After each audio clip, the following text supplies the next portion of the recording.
Morning everyone, this is Al with Al's Acres and Adventures. Welcome back.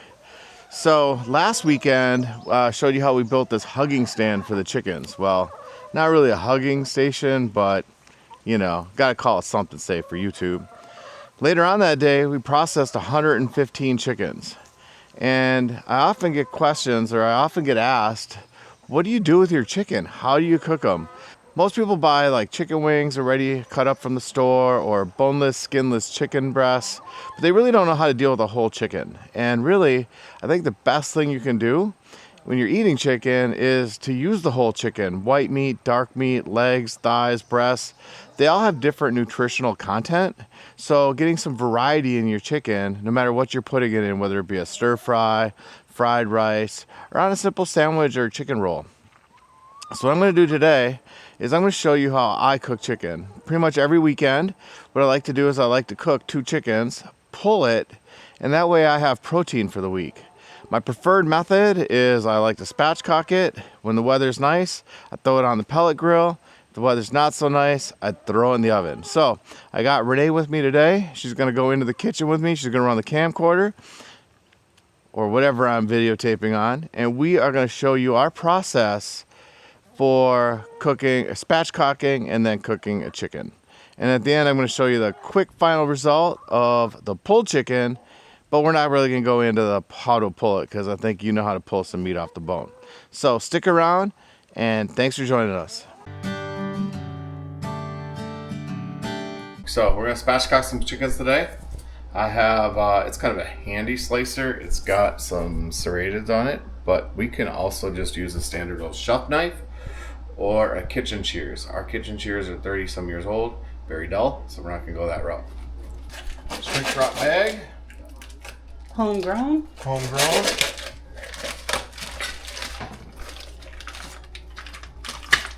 Drain it out.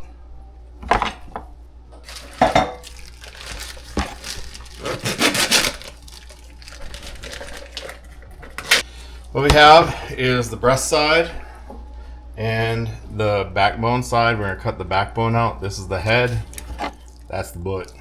Okay, I like to cut this side out first because I can. Hold on a sec. Get over to the other side. See better. I like to cut this side of the backbone out first because I can hold on to the bird. Just follow the backbone down, and then for the next side, I can kind of hold the backbone still. Slice, slice, slice.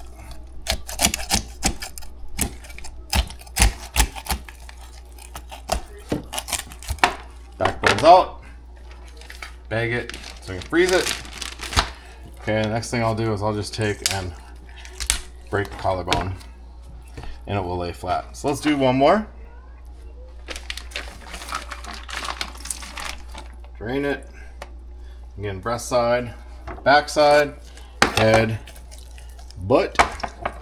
So now what I'm going to do is write down left side, cut. Right side, I'm holding onto the backbone.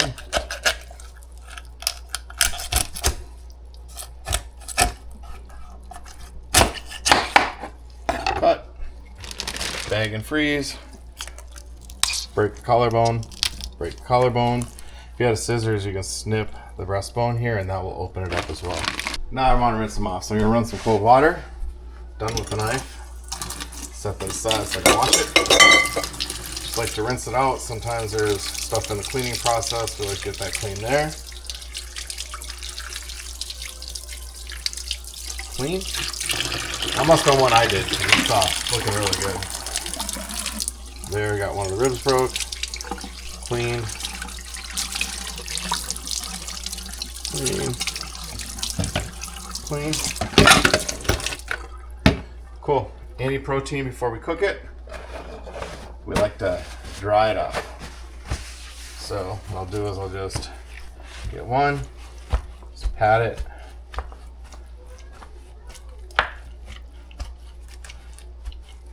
I'll roll it over.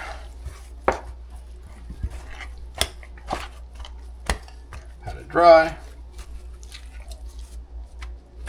Lots of paper towels and some rubber gloves.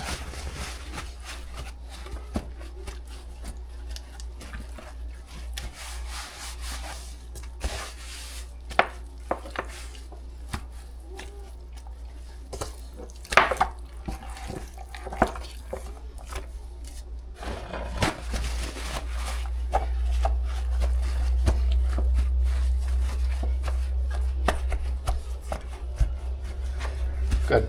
So we're ready to season and roast. What we're gonna do now is we're gonna just let it air dry for a couple minutes.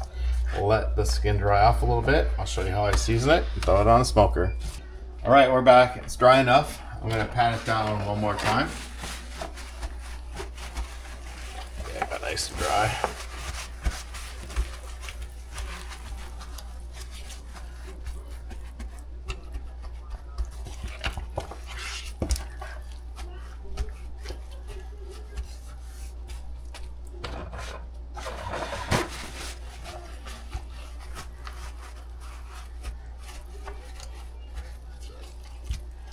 Chef, I'm not, but I eat a lot of pulled chicken.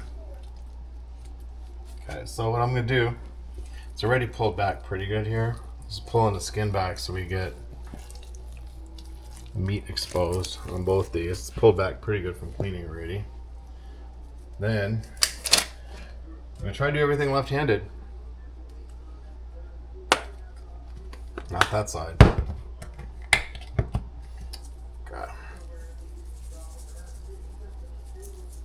So lightly on the bone, but I want to get on the meat.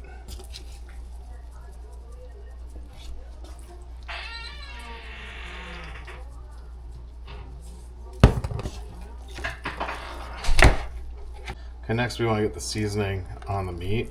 So I'm just going to work the skin back to expose more of the breast.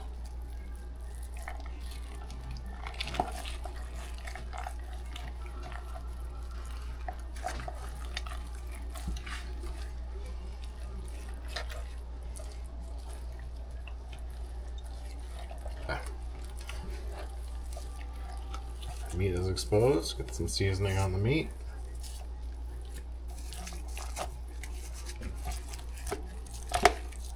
Back from the bottom.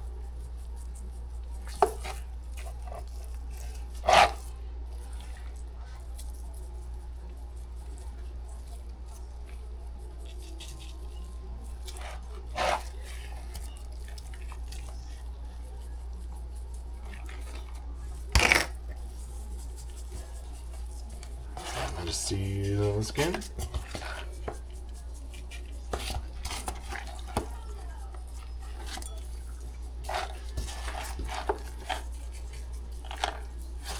All right, this is Meat Church Voodoo. Meat Church Voodoo, get it at your local Ace. So now that the hardware store in Delano is an Ace, we get it right here. I was going into Maple Plain, getting it from Spike's before. So I got the skin pulled back up to cover the meat. Next, got wireless probes.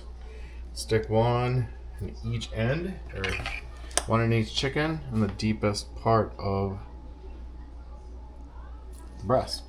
So from here, if I wanted to, if it's wintertime, I could throw it on a cookie sheet. I'd foil line it so the cookie sheet wouldn't become a mess when I'm done. Throw it in the oven for about 350. When the breast hits 163 or so, I pull it off.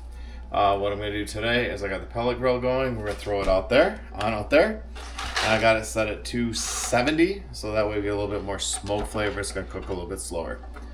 All right, we're at 264. I'll take that.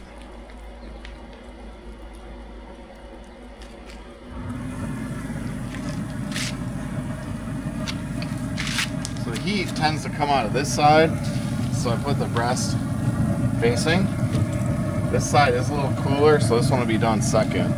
That's why it is nice to have two probes.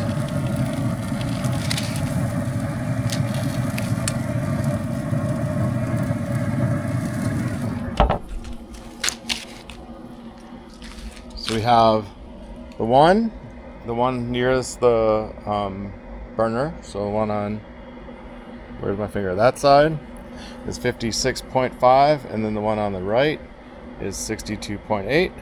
They will alarm when they hit 160, that way I know they're close. All right, the yellow one is at 165.3. I missed the alarm. Yellow one is the one on the left.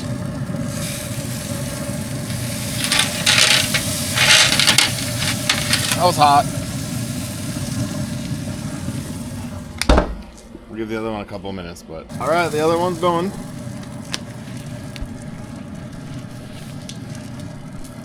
if I get this off.